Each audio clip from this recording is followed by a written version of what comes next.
Аж үйлдвэр эрс баялагын яам болон эрчим хүчний яамны хамтарсан нээлттэй хаалганы өдөр Сүхбаатарын талбайд болж байна. За энэхүү арга хэмжээнд Эрдэнэс Монгол нэгдэл бүрэн бүрэлдэхүүнээр оролцож, харьяа охин компаниуд нь олон нийтэд үйл ажиллагаагаа болон хэрэгжүүлж байгаа төсөл хөтөлбөрүүдэд танилцуулж байна.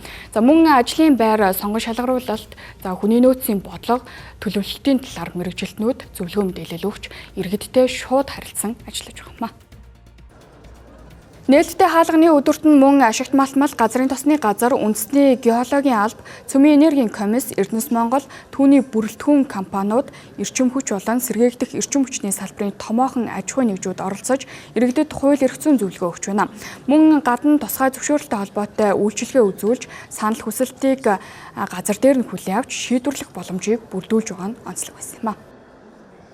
Эрдэнэс Монгол нэгдэл бол өөрөө Монгол улсын эдийн засагт нэлээд том ач холбогдол, үүрэг хариуцлага үүрхээр ингэж байгуулагдсан. Тэгээд Эрдэнэс Монгол компани үндсэн бизнесийн загвар бол өөрөө босоо маягийн юм интеграцийн юм бизнесийн загвартай.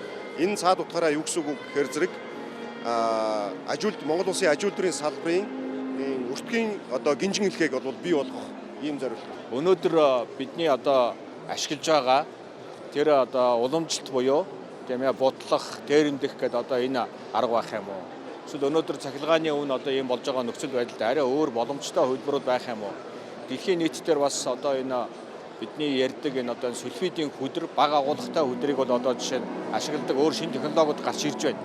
Бид нар тэрийг бол маш их судалж, эрэлхийж ажиллаж байгаа. Монгол улсын хувьд эдийн засгийн тооцоол харж үзсэн. Ер нь хоёр зүйлээр хязгаарлагдах юм билээ.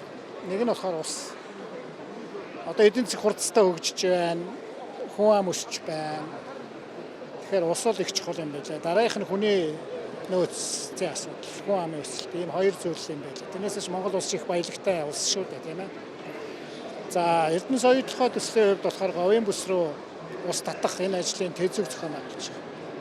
Тэгээ үндсэндээ хойдлоос урагшаа говь руугаа ус татах энэ ажлын тэзүүний ажил өнөөдөр хийгдээд энэ дуусчтанд орж байгаа. За, энэ дээр оюутлогоо компани бас санхүүгийн дэмжлэг төстэй үзүүлээд бид нар хамтарч ажиллаж байгаа. Засгийн газраас хэрэгжүүлж байгаа мега 14 төсөлд багтсан хүнд үйлдвэрийн салбарын эдгээр голлох төслүүд нь Эрдэнэс Монгол компани хэрэгжүүлж байгаа үйлдвэр технологийн паркийн төслүүдэд харьяалагдаж байгаа бөгөөд ажлын явцад нэлээд ахицтай үргэлжилж байна. Үйлдвэр технологийн паркуудыг байгуулахад хамгийн чухал хүчин зүйл бол тэнд ажиллах нарийн мэргэжлийн инженер, техникийн ажилтнууд байдаг. Гэвч сүүлийн 20-30 жилийн хугацаанд хүнд үйлдвэрийн салбар тодорхой хэмжээнд орхигдож, хүний нөөцийн бодлого алдагдсан. За иймээс ажиллах нарийн мэргэжлийн инженер, техникийн ажилтнуудыг бэлтгэн ажиллана.